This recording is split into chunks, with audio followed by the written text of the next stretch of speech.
ఒకప్పుడు పేదవాళ్లకి జీవనాధారం అనుకున్న మేకల పెంపకం ఇప్పుడు ఏకంగా ఒక పెద్ద బిజినెస్ ఆపర్చునిటీగా ఎలా మారిపోతుందో తెలుసా?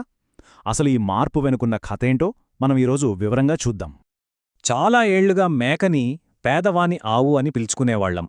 ఎందుకంటే చాలా తక్కువ ఖర్చుతో పాలు, మాంసం ఇస్తూ ఎన్నో పల్లెటూరి కుటుంబాలకు ఆసరగా నిలిచింది మరి. కానీ రోజులు మారాయి.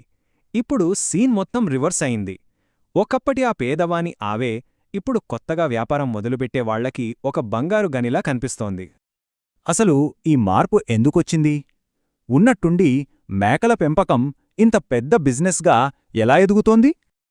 ఇది వింటే మీరు ఖచ్చితంగా ఆశ్చర్యపోతారు.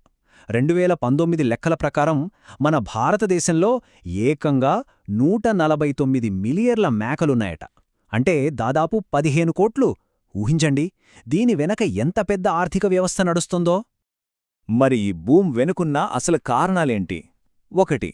మన దేశంలో ప్రోటీన్ ఫుడ్కి అంటే మాంసం, పాలు లాంటి వాటికి డిమాండ్ విపరీతంగా పెరిగిపోయింది.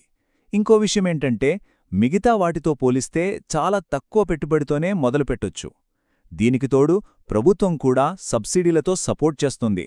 అందుకే ఇది ఇంత హాట్ టాపిక్ అయింది. సరే, అంతా బావుంది. ఈ బిజినెస్లోకి అడుగు పెట్టాలి అనుకుంటే మనం తీసుకోవాల్సిన మొదటి, ఇంకా చెప్పాలంటే అతి ముఖ్యమైన స్టెప్ ఏంటో తెలుసా? సరైన మేక జాతిని సెలెక్ట్ చేసుకోవడమే. ఇక్కడ మనల్ని మనం వేసుకోవాల్సిన ప్రశ్న ఒకటే. మన టార్గెట్ మాంసమా, పాలా, లేక రెండూ కావాలా? ఈ ఒక్క సమాధానం మీదే మన తరువాటి జర్నీ మొత్తం ఆధారపడి ఉంటుంది. ఇక్కడ చూడండి, ఈ 3 ప్రధాన జాతులని పోల్చి చూస్తే మనకొక క్లారిటీ వస్తుంది. మీకు కావలసింది కేవలం మాంసం ఉత్పత్తి అయితే బోయర్ మేకలు బెస్ట్ ఆప్షన్. లేదు, పాల ఉత్పత్తి మీ టార్గెట్ అయితే జమునాపారి మేకల వైపు చూడాలి. రెండూ కావాలి, డ్యూయల్ పర్పస్ అనుకుంటే మాత్రం బీటల్ జాతి పర్ఫెక్ట్ చాయిస్. ఈ ఫోటోల్లో ఆ తేడా మనకు స్పష్టంగా కనిపిస్తుంది. ఒకవైపు పాల దిగుబడిలో క్వీన్ లాంటి జమునాపారి మేక, మరోవైపు పాలు, మాంసం రెండిటికీ ఉపయోగపడే బర్బారీ. చూశారుగా, మన లక్ష్యాన్ని బట్టే ఎంపిక ఉండాలి. ఓకే, బ్రీడ్ సెలెక్ట్ చేసుకున్నాం. మరి నెక్స్ట్ ఏంటి? అసలు పని ఇక్కడే మొదలవుతుంది. ఫామ్ ఎలా కట్టాలి, ఎంత పెట్టుబడి కావాలి, ఆ వివరాల్లోకి వెళ్దాం పదండి. ఉదాహరణకి ఓ 100 మేకలతో ఫామ్ స్టార్ట్ చేయాలనుకుందాం. మనం మొత్తం ఖర్చులో మేజర్ పార్ట్ అంటే దాదాపు 40% మేకలను కొనడానికే పోతుంది. ఆ తర్వాత షెడ్ కట్టడానికి, వాటి మేతకి, ఇంకా పనివాళ్ల జీతాలకి మిగతా అమౌంట్ ఖర్చవుతుంది. ఇప్పుడు ఫార్మింగ్ అంటే పాత పద్ధతుల్లో కాదు, ఇలాంటి ఆధునిక ఎత్తైన షెడ్లు కట్టడం చాలా ముఖ్యం. ఇది అనవసరం ఖర్చు కాదు, లాంగ్ టర్మ్లో మనల్ని కాపాడే ఒక తెలివైన పెట్టుబడి. ఎందుకంటే నేలనుంచొచ్చే ఇన్ఫెక్షన్లు తగ్గి మేకలు ఆరోగ్యంగా ఉంటాయి, మనకు నష్టాలు రాకుండా ఉంటాయి. అయితే ఏ వ్యాపారంలోనైనా లాభాలు ఉన్నట్టే రిస్కులు కూడా ఉంటాయి కదా. వాటిని ముందుగానే తెలుసుకుని జాగ్రత్త పడితేనే మనం సక్సెస్ అవ్వగలం. మరి ఆ సవాళ్లేంటో చూద్దామా?